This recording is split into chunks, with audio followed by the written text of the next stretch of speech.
के birth day पर हम लोग आज हमने ये सुनिश्चित किया कि काउंट सीजर मैटी का हम जो बर्थडे है, हर साल हम मैटी जयंती के रूप में मनाते आए हैं।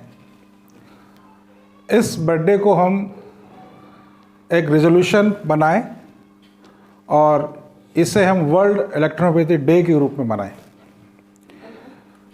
आज इलेक्ट्रोहोम्योपैथी जो है, इसके बारे में पूरी दुनिया जान चुकी है और समय समय पर बहुत सारे ऐसे काउंट सीजर मैटी के फॉलोअर्स हुए हैं जिन्होंने इलेक्ट्रोहोम्योपैथी को वर्ल्ड में पहुंचाया है और एक नाम दिया है, अपनी पहचान बनाई है। उसी पहचान को स्थापित करने हेतु हमने वर्ल्ड इलेक्ट्रोहोम्योपैथी डे 11 जनवरी रूप में मनाने का निश्चित किया है। और इसी डे को हम लोगों ने सोचा कि क्यों नहीं हम हमारे जो इलेक्ट्रोहोम्योपैथी के चिकित्सक हैं और जो बहुत समय से हमसे जुड़ना चाह रहे थे और बार बार ये कह रहे थे कि हम आपसे मुलाकात करना चाहते हैं, तो हमने सोचा है हम इस मुलाकात को एक कार्यक्रम के रूप में हम दे दें, जिसका नाम हमने कॉन्क्लेव 2022 रखा। इसका उद्देश्य यही था कि हमारे ऐसे बहुत सारे इलेक्ट्रोपैथी के चिकित्सक हैं जो अपने क्षेत्र में ईमानदारी से काम कर रहे हैं, और जब ईमानदारी से काम करते हैं तो निश्चित सफलता भी हमें मिलती है और वो सफल भी हो रहे हैं। परंतु अपनी सफलता को वो अपने गांव तक, अपने मोहल्ले तक, अपने शहर तक या अपने प्रदेश तक ही सीमित रख पाए हैं। तो उनकी सफलता को हमने सोचा कि क्यों ना हम अपने NIH, जो हमारा नेशनल इंस्टीट्यूट ऑफ इलेक्ट्रोपैथी है, ये एक मंच हमने तैयार किया है और इस मंच के माध्यम से इस सफलता को पूरी दुनिया देखे, जाने और पहचाने। यह उद्देश्य था और उस उद्देश्य को लेकर हमने एक पोस्ट डाली हमने आज से एक महीने पहले करीब। और देखिए, हमने इस पोस्ट को बहुत बार हमने रिपीट नहीं किया, जैसे अन्य लोग अलग अलग प्लेटफॉर्म पे रिपीट करते हैं, हर रोज़ बोलते हैं कि इतने लोग आ रहे हैं, आपका नाम भी जुड़ जाए, और वो बार बार आपको आकर्षित करते हैं बुलाने के लिए। हमने ऐसा कुछ भी नहीं किया। हमने केवल एक ही पोस्ट डाली और उसका उद्देश्य ये था कि जो वास्तव में जो लोग काम कर रहे हैं और जो वास्तव में हमसे मिलना चाहते हैं, वो हम मिल के 2 दिन हम लोग बातचीत करें और कैसे इलेक्ट्रोपैथी को हम सही रूप से अमली जामा पहनाएं और आगे आम जन तक पहुंचाएं। परंतु फिर आ गया ओमिक्रॉन, और ओमिक्रॉन ने जो दहशत पैदा की, उस दहशत से हमारे इलेक्ट्रोहोम्योपैथी चिकित्सा जगत अपने पैर उन्होंने पीछे कर लिए। हमें लग रहा था, हमने बहुत लिमिटेड लोगों को बुलाया था, हमने बहुत ज़्यादा लोग को हमने गैदरिंग करना नहीं चाहा। हमने चाहा था कि हमारे पास रियल लोग ही आना चाहिए जो वास्तव में काम कर रहे हैं। हमें किसी भी यहाँ नेता की हमें आवश्यकता नहीं है, क्योंकि आप सब लोग जानते हैं कि इलेक्ट्रोपैथी में नेता बहुत ज़्यादा है। नेता काम करने वाले नहीं हैं, केवल डंका बजाने वाले, ढोल पीटने वाले लोग बहुत सारे हैं। हम उनको बुलाना भी नहीं चाहते थे, हम रियल EHP जगत को बुलाना चाहते थे, परंतु वो भी पीछे हटे। परंतु उसमें से कुछ ऐसे युवा साथी हैं जिन्होंने अपने कदम पीछे ना करते हुए और अपना सब कुछ दांव पे लगाते हुए, यही कहूँगा मैं कि अपना सब कुछ दांव पे लगाते हुए वो लोग यहाँ तक पहुँचे हैं। हमारे साथी कर्नाटक से आए हैं, हैदराबाद से, आंध्र प्रदेश से आए हुए हैं, हमारे सर माहेश्वरी जी दिल्ली से आए हुए हैं, है ना, और भी बहुत सारी जगह से हमारे जो लोग आए हुए हैं। सर हमारे जो मंडल साहब है, जो महाराष्ट्र से आए हुए हैं, आए, उन्होंने पीछे नहीं हटे। तो मैं आपका बहुत बहुत शुक्रिया आपको कहना चाहूँगा। देखिए, इस कॉन्क्लेव का उद्देश्य हमारा ये था कि हम राउंड टेबल हम लोग टॉक करें देखिए, सेमिनार तो हम लोगों ने बहुत सारे अटेंड किए हैं। उस सेमिनार में यही होता है कि हम अपनी रिसर्च को, अपने रिसर्च पेपर ये सब कुछ पढ़ें, परंतु वहाँ पे वो सब चीज़ नहीं मिल पाती है। और बहुत से लोग बोलते हैं कि हम सेमिनार में गए, हमने इतना पैसा खर्च किया और हमें वहाँ पे कुछ नहीं मिला। तो हमारा ये विचार था, और उनको वहाँ पे मंच पे बोलने का अवसर भी नहीं मिलता है, अपनी बात भी नहीं रख पाते हैं। तो वो हमने ना करते हुए हमने सोचा कि एक कॉन्क्लेव करें। कॉन्क्लेव का मतलब ही ये है कि राउंड टेबल टॉक होती है और उसके अंदर हम अपने सिस्टम के बारे में अपनी बात एक दूसरे से शेयर करें, अनुभव शेयर करें और एक नया रास्ता हम बनाएं। ये एक हमारा उद्देश्य होता है। तो इसी उद्देश्य को लेकर हमने कॉन्क्लेव का आयोजन किया है और आप जो लोग भी आए हैं, आप सबका स्वागत है और निश्चित है कि आप और हम मिलके एक नई राह बनाएंगे, नई कोशिश करेंगे कि इलेक्ट्रोहोम्योपैथी को हम अपने नए मुकाम तक पहुंचाएं। एक बात और भी कहना चाहूँगा कि काउंट सीजर मैटी वो शख्सियत हुए हैं कि जिनके पास सब कुछ था, किसी भी चीज़ की कमी नहीं थी। एक बहुत ही रॉयल ख़ानदान के व्यक्ति थे, रॉयल फैमिली से थे।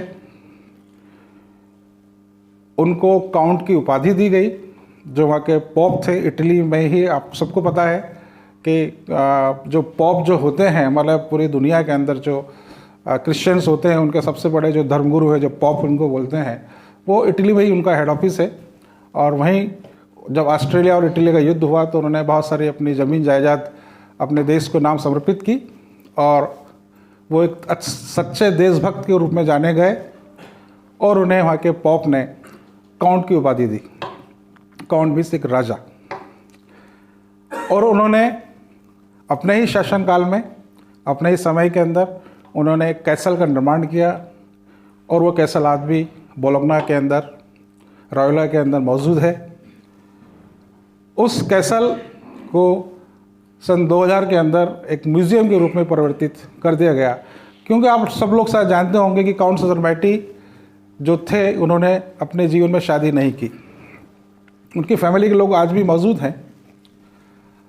उन्होंने एक दत्तक पुत्र लिया, वेंट्रोली मैटी, और उसको उन्होंने अपनी सब चीज़ें सौंप दी। मैटी ने वो अपने समय के अंदर वहाँ की जो आर्मी थी उसके कर्नल भी रहे, क्योंकि हम देखते हैं कि पहले के जो राजा महाराजा होते थे वो खुद सेनापति होते थे, खुद लड़ते थे। वो उनमें वो सब चीज़ें होती थी कि पहले वो खुद आगे होते थे तो उनकी बाकी सेना पीछे होती थी।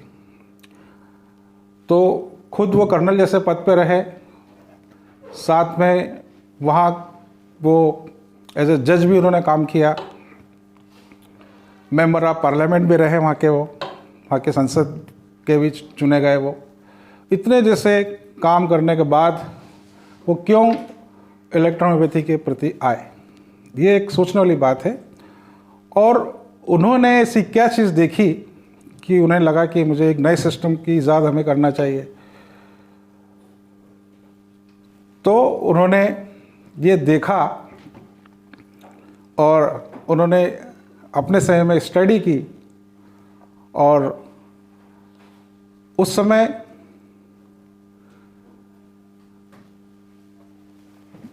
जो 15वीं शताब्दी के जो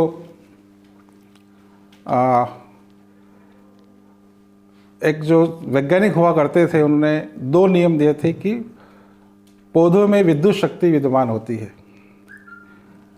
electricity present in vegetable kingdom. और दूसरा उन्होंने बताया था कि लाइक की और लाइक, समानता समानता का शयन होता है। पहले नियम को हैनीमन साहब ने अडॉप्ट किया और दूसरे नियम को मैटी ने देखा कि इलेक्ट्रिसिटी बिजली है, और उस पर उन्होंने काम किया।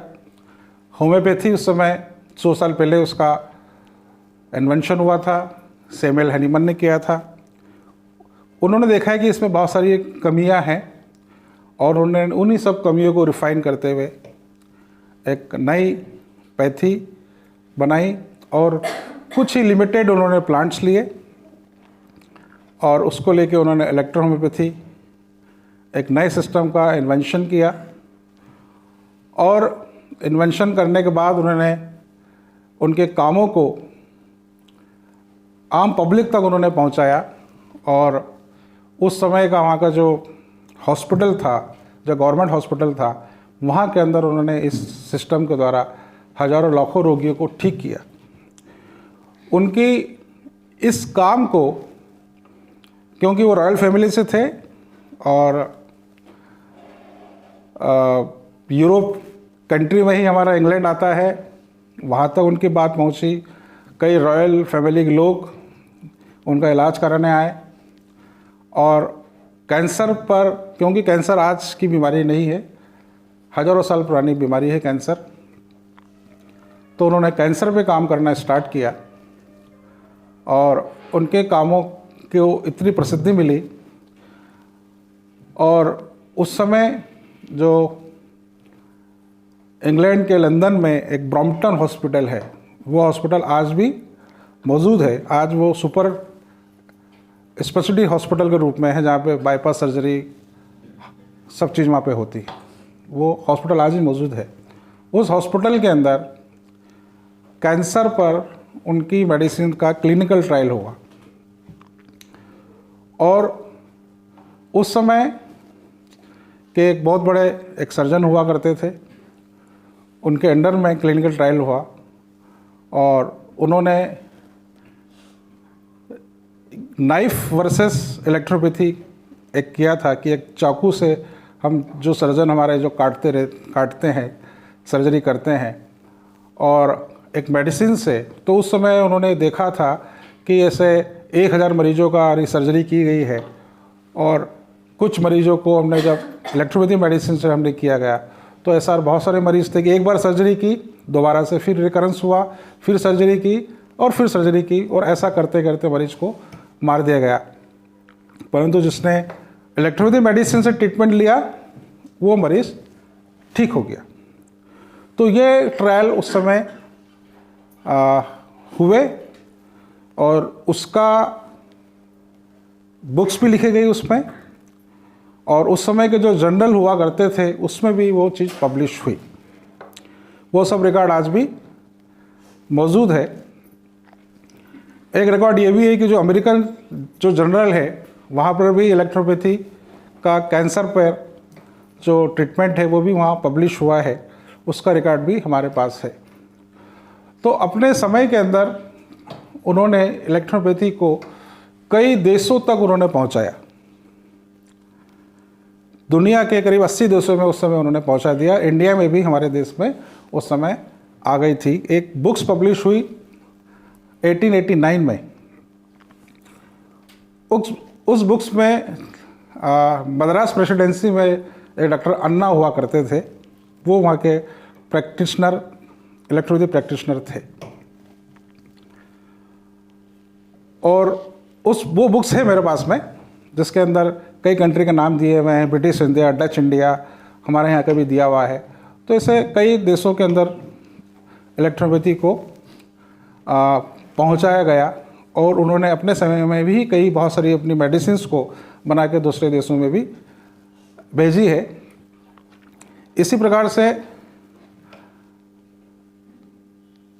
एक लेडी पैगेट हुई, जो कि वहाँ की ब्रिटिश ख़ानदान की एक नेक्स्ट टू प्रिंसेस थी। वो,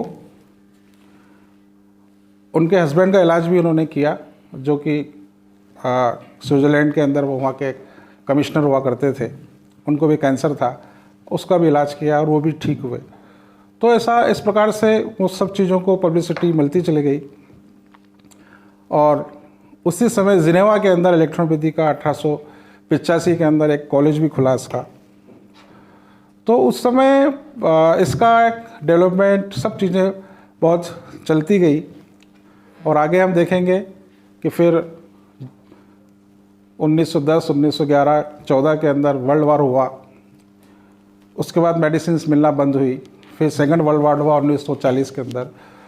तो इस प्रकार से इलेक्ट्रोपैथी को लोग धीरे धीरे भूलने लगे उसी दरम्यान हमारे देश के अंदर आपने नाम सुना होगा बहुत अच्छे से, अभी हमने डॉक्टर अनिल सिन्हा का भी हमने जन्मदिन नेशनल इलेक्ट्रोपैथी डे मनाने का हमने फैसला किया। अभी तक उनके जन्मदिन को कोई नहीं मनाता है, केवल उनके जो पोते हैं वो फेसबुक पे एक फ़ोटो डाल देते हैं, इतना ही करते हैं। जबकि अनिल सिन्हा वो व्यक्ति हुए हैं जिसको मैं कहूँगा कि फादर ऑफ इलेक्ट्रोपैथी इंडिया कहा जाए तो कोई कम नहीं होगा। उस समय उन्होंने इलेक्ट्रोपैथी का दामन पकड़ा जब होम्योपैथी का भी रिकग्नाइजेशन नहीं था। तो एक हुए थे काउंट सेजर मैटी, जिन्होंने इलेक्ट्रोपैथी के लिए पूरी दुनिया के अंदर इसको पहुंचाया, और एक हमारे फादर हुए डॉक्टर अनिल सिन्हा कि जब होम्योपैथी भी रिकग्नाइज नहीं थी तो उन्होंने इलेक्ट्रोपैथी का डंका बजाया और 1920 में इसकी एक नेशनल इलेक्ट्रो होम्योपैथी यूनिवर्सिटी उन्होंने स्थापित की।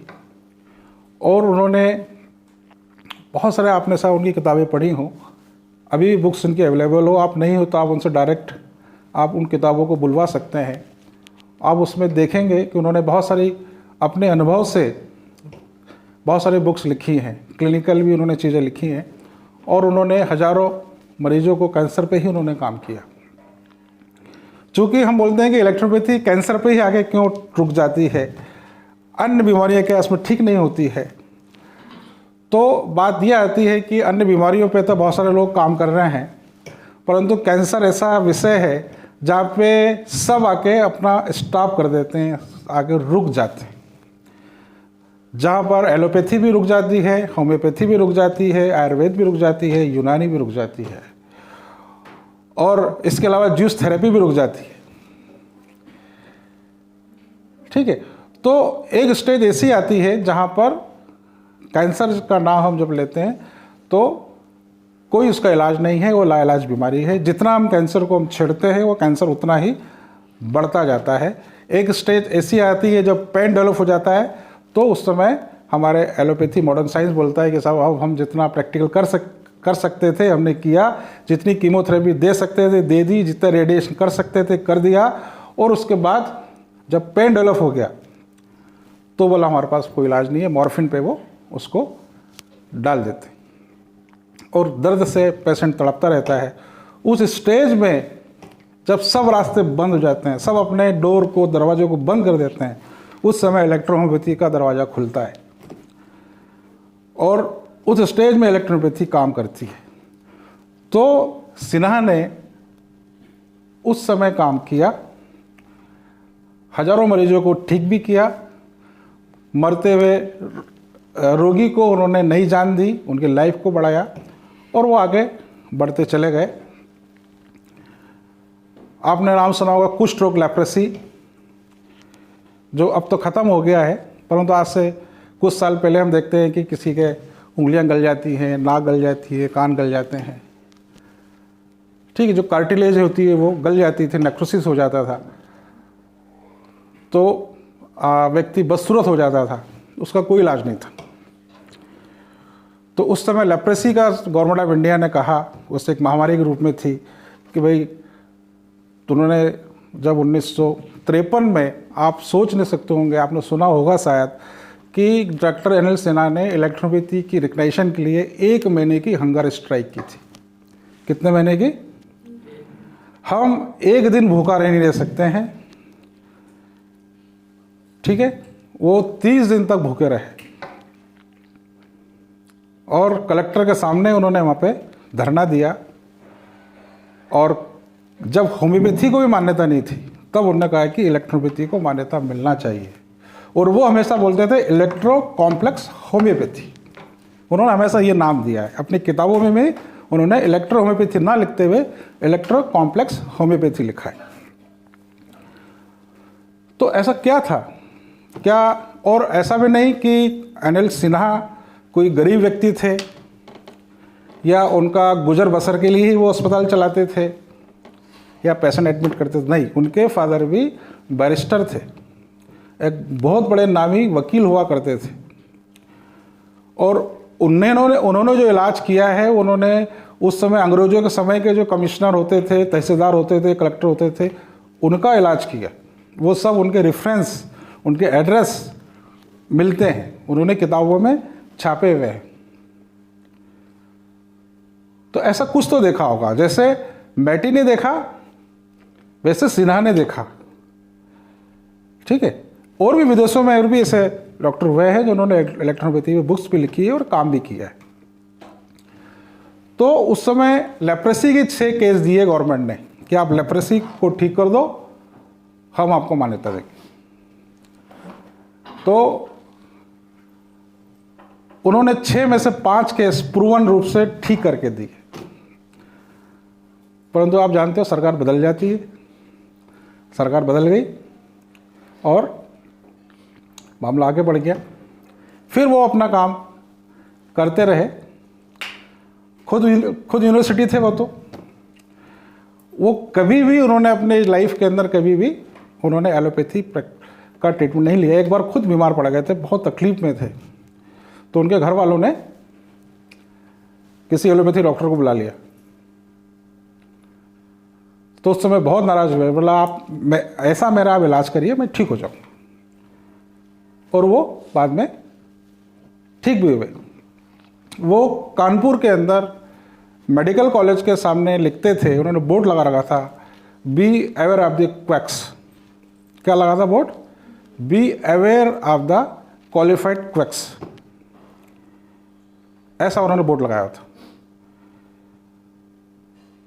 तो आज हम भी ये देखते हैं, हमारे अभी जो कैंसर पे हम जो काम कर रहे हैं उसके अंदर हमें भी अनुभव होता है और हमें भी उन डॉक्टरों पे बड़ा तरस भी आता है और बड़ी गुस्सा भी आती है कि एक आप मरीज को सही सलाह क्यों नहीं देते हैं। भाई एक पेशेंट है, एक किसी को कैंसर हुआ, जब कोई तकलीफ हुई, डायग्नोस हुआ, वो डॉक्टर पास गया, डॉक्टर ने फर्दर उसमें बोला कि भाई आप फलाने जगह चले जाइए, वो कैंसर रोग विशेषज्ञ के पास भेज देगा।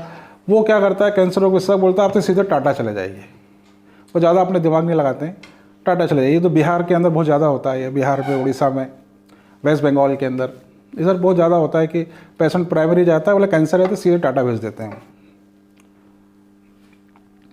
तो जब वहाँ पे जाते हैं तो बोल देते हैं कि भाई पहले आपकी 6 कीमोथेरेपी देना पड़ेगी, फिर हम सर्जरी करेंगे, फिर हम रेडिएशन देंगे, फिर हम कीमोथेरेपी देंगे। तो भाई उस मरीज को कितना परेशान करेंगे आप? आपको पता है कि जब आपको डायरेक्ट सर्जरी नहीं कर सकते हैं, भाई कीमोथेरेपी दे के क्या करेंगे कि वो जो लीजन, जो गांठ हो गई है, क्या जो ट्यूमर बन गया है, उसको कीमोथेरेपी दे के पहले साइज हम छोटा करेंगे, उसके बाद फिर हम उसको वहाँ से काटेंगे। तो भाई आप जब काटोगे तो कैंसर तो ठीक हो ही नहीं रहा है आपका।